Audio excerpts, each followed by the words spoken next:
Recording, yeah. And as I told you, he was at the university in Oslo, passed which come December 2012. And what fascinated me, I mean, he did it. He told us a little bit of the concept about this in a light evening talk in Oslo, and I was fascinated because it seemed like a crazy idea, but at the same time, there were really good people in the audience sitting there thinking like, how the hell are we supposed to be able to attack this? And with that, Jim. Thanks, Barry. One of my big draws for me coming to Password 12 and now 15 is the people in the room are the people who are probably best apt to evaluate what I'm talking about and give me feedback. And besides definitely promoting, trying to make this more of a discussion. And so as we go through the slides, feel free to ask questions as we go and pipe up and tell me what you think, or if I didn't explain something right, I'll go back. And I really want to communicate sort of how this works, give you a really intuition about why it should work, and then at the end we can have a little bit of discussion if we think this might actually change the environment at all, the threat environment for passwords. How many, just to get a feel for the room, how many people have heard of blind hashing before or know anything about it? So a few people, but a lot of new inductees, so that's good. One thing which is blatantly clear is how hostile this environment is and has become and continues to evolve into. I love this quote from James Comey of two kinds of companies in the U.S. Those who have been hacked, actually by the Chinese. This was the original quote, but those who have been hacked and those who just don't know they've been hacked. And really, we look at a timeline of the big hacks, and it's like it's a who's who. It's almost like if you haven't been hacked, you're not there yet. And this only goes to 2014. So the environment that we're in is almost like being hacked is the expectation.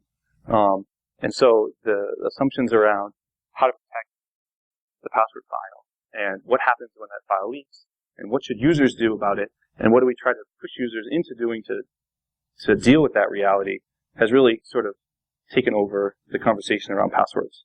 But even the color, I think it's just year. It says, bubble color is year, and then the radius is the size of the attack. The other option was method of leak. But this is world's biggest data breaches. If you Google that, you'll get to the link. It's really neat visualization.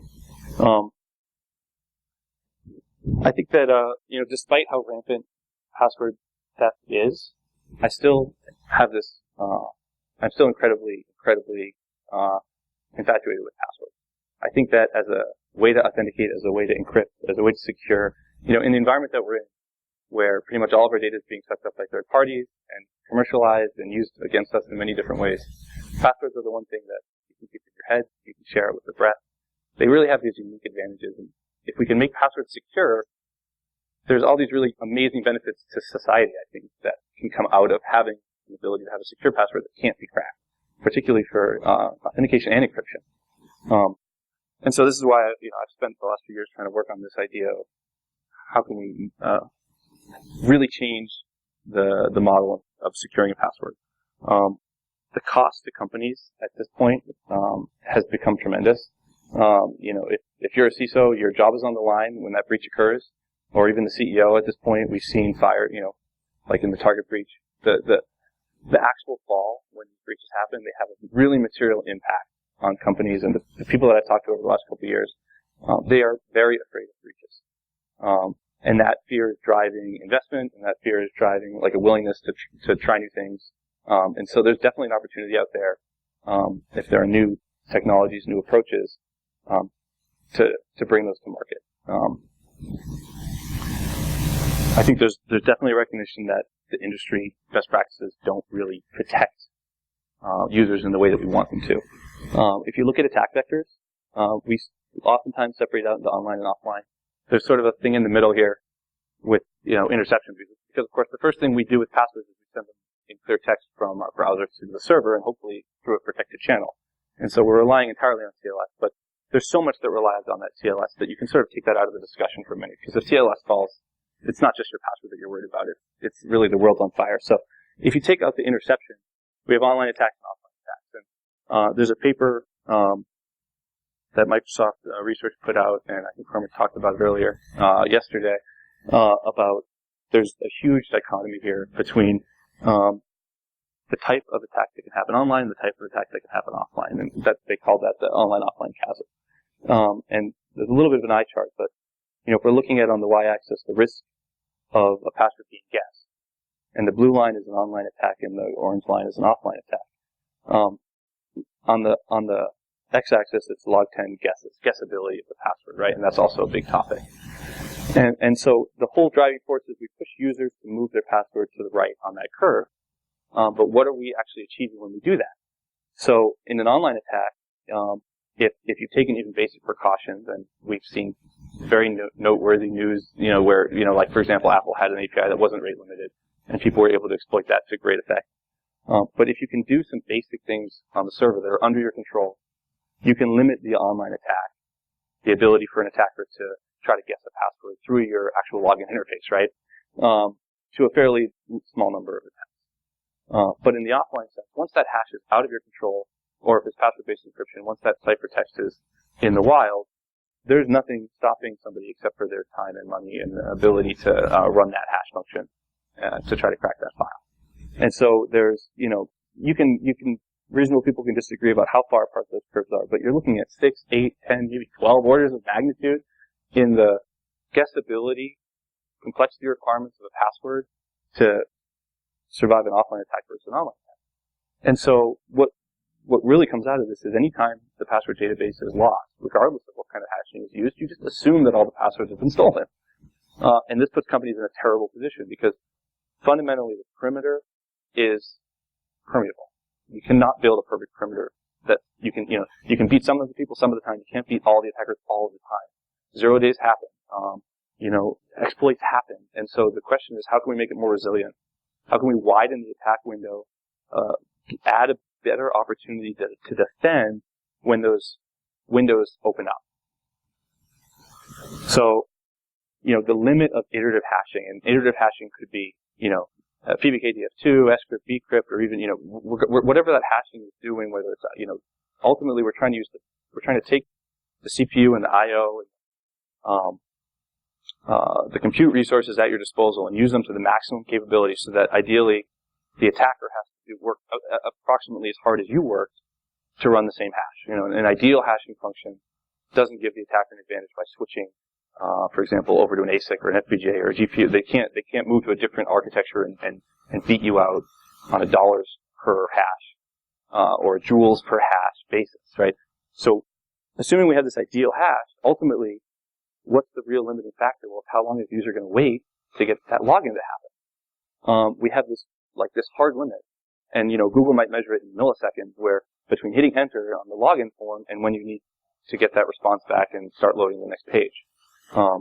And so any time we're trying to protect something in a runtime, and I call it runtime, which is, while the user's logging in, you have this thing where you have this competing forces. Security increases with latency, but latency must be small. And so it puts an upper limit on how much cost can you put into the equation while the user's sitting there waiting. And you have this arms race where ultimately, over time, Moore's law will happen and these hashes are easier and easier to crack. And so we're left with the only option left is we push the complexity to the end user, because ultimately you have the multiplication. It's how hard was it to do one hash multiplied by the guessability of the password. So if we can move the guessability over, then maybe we'll give ourselves enough time to at least reset the password before the passwords get cracked. And so now we see this huge push towards complex password policies, unique passwords on every site. All of this comes out of the fact that we can't protect the password at rest. And ultimately the company's in this position where they have to just assume all is lost if that file's lost. So let's just talk about the goals of a different kind of hashing function. What would be a different way, a complementary way? And the idea here is something that works on top of what we're already doing. We're not trying to replace hashing, iterative hashing. We're trying to augment it with something which is achieving a different kind of cost factor. So we want to decouple it, ideally, from the entropy of the password. So right now, with runtime, iterative hashing, it's very much entangled with the cost of the attacker depends entirely on how complex the password is, multiplied by how much work you did in that very limited runtime window. So to securely store weak passwords, we need to get something where we can add cost independent of runtime. Ideally, we'd love to be able to say that an online attack is impossible, even if that database is popped. even if there was a SQL injection or whatever, that lets people get access to the salted hashes.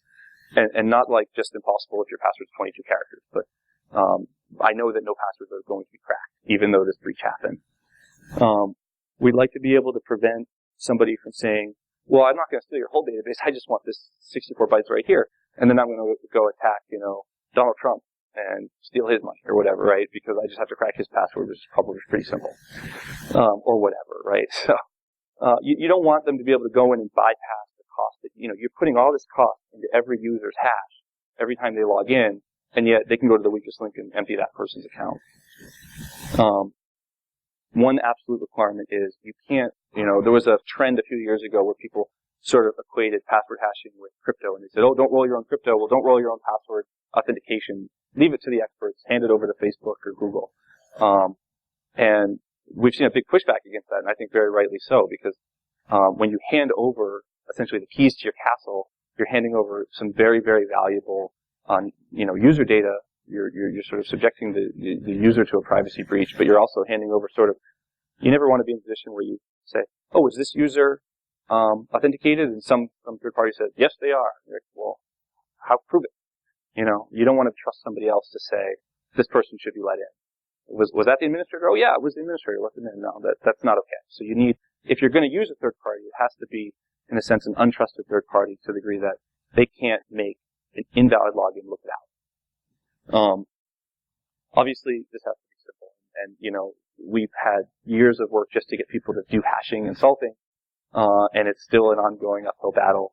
And so anything new or on top of this is going to, be an incredibly difficult sell. On the flip side of that, what's really interesting is in the last year, we've seen data privacy become a competitive differentiator for companies. So companies are willing to take the extra step, invest the money to get that if they can see that it's real. If they can see that the technology provides like a real benefit, they'll invest the money into it and they'll say, okay, this is a competitive advantage for us to protect our users. So the willingness for people to adopt is there. And I think that, from a performance standpoint, no one's going to be willing to budge that window of, Google wants that response in 20 milliseconds or whatever. There's a very limited budget to work within from a time perspective, latency-wise. And I think, to cap it all off, the end user experience is so important. I mean, the history of sort of password security is all about blaming the user. And I would like to have a technology where you can blame the service provider entirely and completely and say, if you lost that password, it's never the user's fault. It's because the service provider didn't do what they were supposed to do. If you can put the onus on them entirely and give them a tool that lets them protect those passwords regardless of how weak or complex they are, from offline attacks specifically, then how does that change the world we live in? The side benefit is if you have a way to protect weaker passwords, you can spend a lot less money trying to get people to pick these complex passwords. Your support desk costs go down dramatically because you don't have passwords that people can't remember. The usability of passwords overall goes up. I mean, there's this huge positive feedback loop if weaker passwords can actually be secure against offline attack. And of course, you have to respect the end user privacy. If they're logging into Site A is the only person who should see their personal information. So let's get to the point. What is the blind hashing data pool? Literally, what we're looking at here is kind of a brute force way to add cost into the system. And so we're going to do everything else the same as we would up until we get to the middle of this diagram. So user submits credentials to the server. This is just a standard web form, standard username and password coming over a TLS channel, gets to the server. The server's going to run the same hashing functions they would ordinarily. Scrypt, bcrypt, choose whatever hashing function you want. The key is that it has to be a salted hash, and the salt should be cryptographically secure random.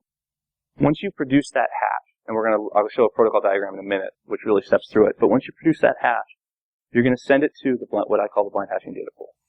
And what the data pool will do is it'll use the hash as an index into a massive pool of completely random data. So literally, this grid you see in the middle, imagine terabytes or potentially petabytes of random generated data. The data never changes. The password isn't being stored in this block. The block is static. It can grow over time, but it's maybe an append only. We'll talk about that in a minute. But the key is, imagine, you take a cryptographically secure pseudo-random number generator and you fill terabytes of solid-state drives with random data. the hash points, basically, you use the hash as a way to point, decide which locations in the block to read from, and you collect those, and at the bottom, you hash that and return it back.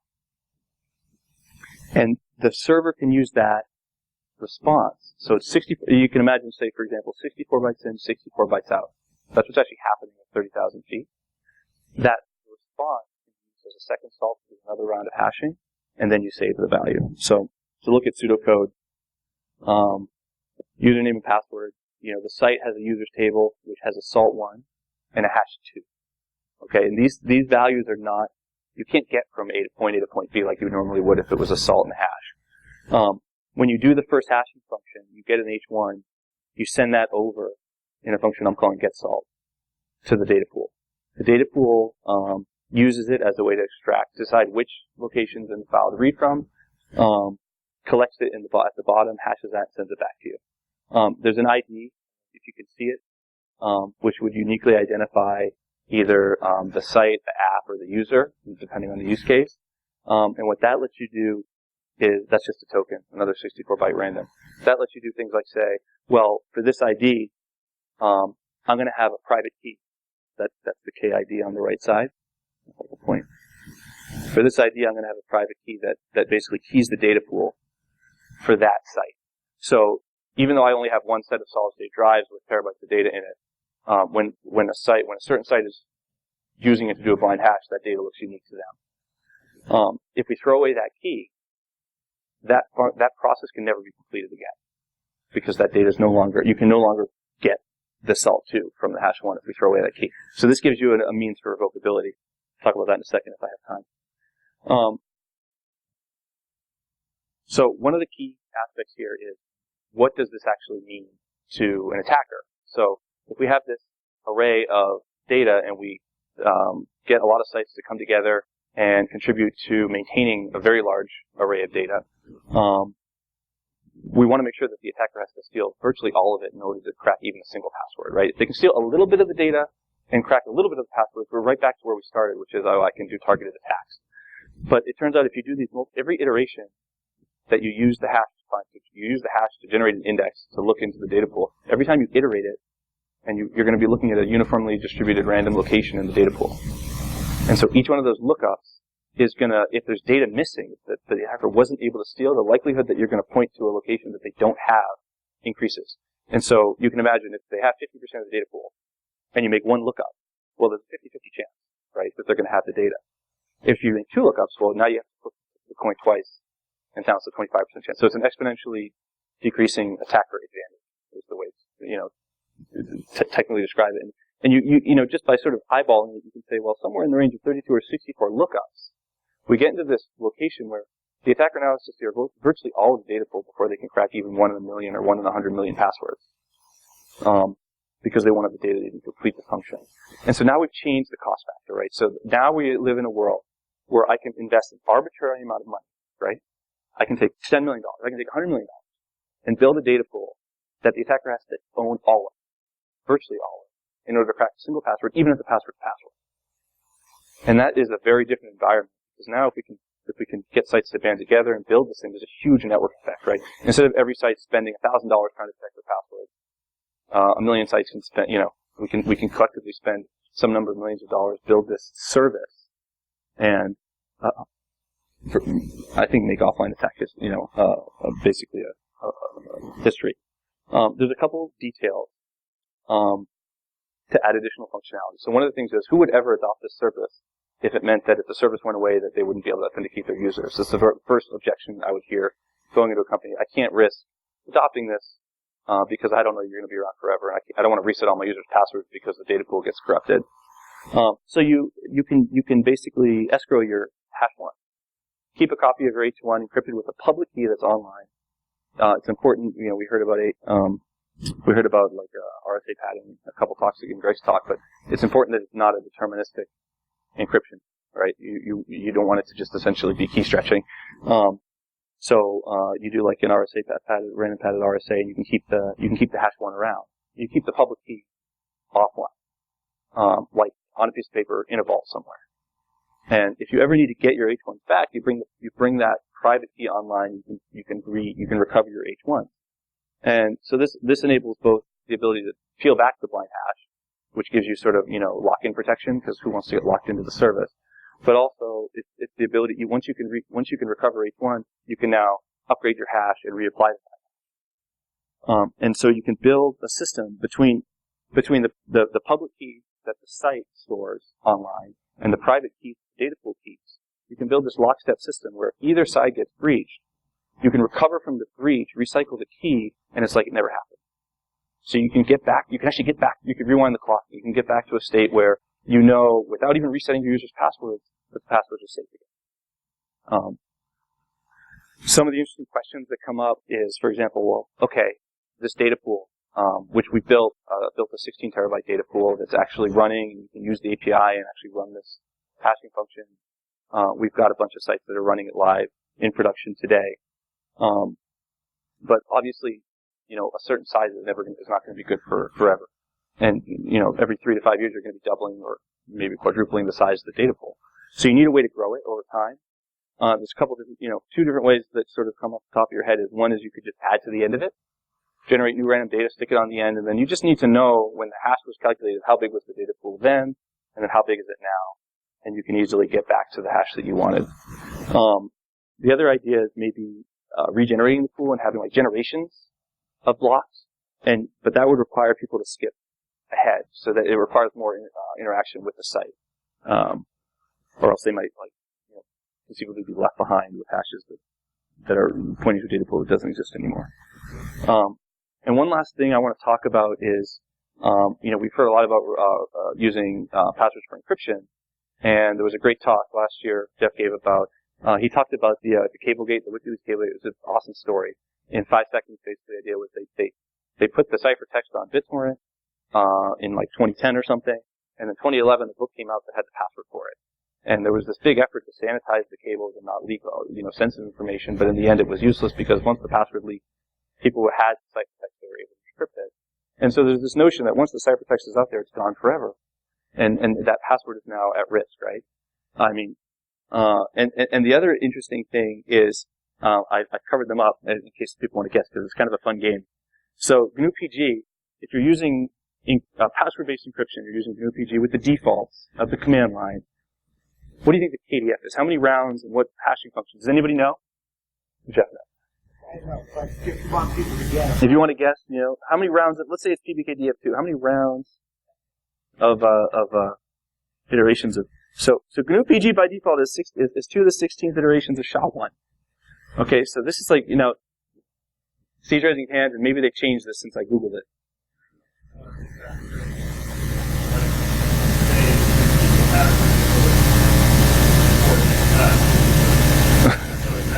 And then 1 iteration of SHA-1?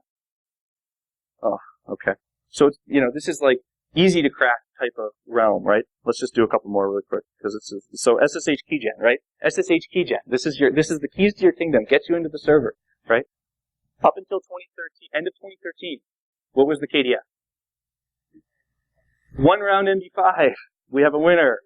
1 iteration of MD5 to protect your SSH key. Up until through the end of 2013. And even now, the default, they changed it, but only for if you're using elliptical curve. How about? Yeah, I can't. The number is blanking, but it's how about TrueCrypt, which is now it's VeraCrypt, and they improved it in VeraCrypt. But what was TrueCrypt? The gold standard of keeping of an encrypted file system. And if anyone did cracking this, you can, they would know, right? How many iterations of a KDF was it using to try to protect your password? 2,000 iterations of MD160, and there was a user interface choice, and one of them would only give you 1,000 iterations. Yeah, eCryptFS is something Ubuntu uses for encrypted partitions. 65. This one's not too terrible.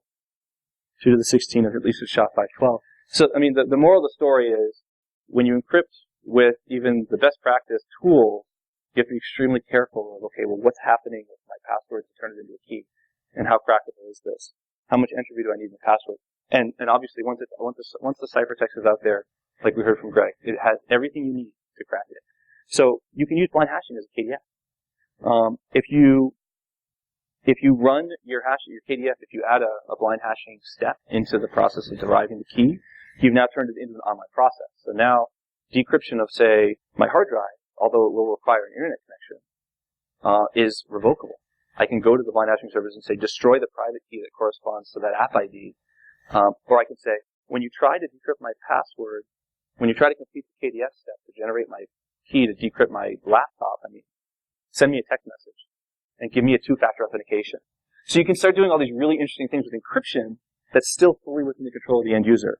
And so there's a whole mostly unexplored territory of like an online KDS, a network KDS that give the user more control. So I just want to advance. There we go. So going back to that original diagram, imagine what a world would look like without offline attacks. That would be boring. If we can truly add a cost level that puts an offline attack out of the reach of the criminal elements that are using it to ultimately make money, right? That's the reason people do it. They do it to make money off the password. If it costs more to crack the password than you can make, well, a lot of people do it for pain. But if you can eliminate the financial motive, and potentially eliminate even the feasibility of it, if you can get your head around how big of a data pool that might take, what does the world look like where we only have to worry about online attack guessing? That's an interesting world. So that's blind hashing. I'd love to hear your question.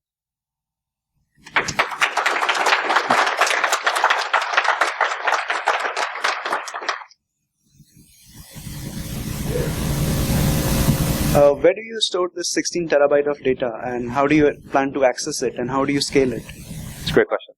So At home? yeah. So we're right now we have a data center in San Jose, it's co-located equipment, and a data center in Dallas, and we have 2 copies of the data. And of course, you can't just have 16 1 terabyte drives. You need redundancy within a rack. You need redundancy across racks. There's a lot of considerations as far as, you need to securely generate the data. You need to make sure that you can verify the integrity of the data. You want to know at the application layer that the data has, that some sort of bit error didn't occur, because obviously the blind hashing service would have no idea if the random data changed. So you need checksums that go all the way up to the application level. But the really interesting property is the bigger you make the data pool, the more solid state drives you add, the more IOs per second the system can sustain. And so you get this, whereas in the previous world, security sort of increases as performance decreases. Now we have a situation where security increases and performance increase in concert. So it's a really interesting environment. So like a 16 terabyte 24 disk array can usually do 100,000 blind hashes per second at 5 milliseconds per blind hash with 64 lookups for each blind hash. So you multiply it out. This drive, this technology wouldn't really be possible with spinning Rust, but with solid state, it's just really it opened up the possibility to use not I/O but actual disk, actual bits as a cost factor. Very cool. Quick one, last one. Yeah. So I feel like there's maybe something I'm not getting here, but aside from the size and the cost of these terabyte arrays, it kind of has this feel sort of like you're using them like a one-time pad, except they're not using them one time. And so to me, it just seems like you take something like an HSM and use it to generate the to use the you take the raw salt, process it through an HSM, and come up with a secret salt that you use. Is that It effectively is an HSM.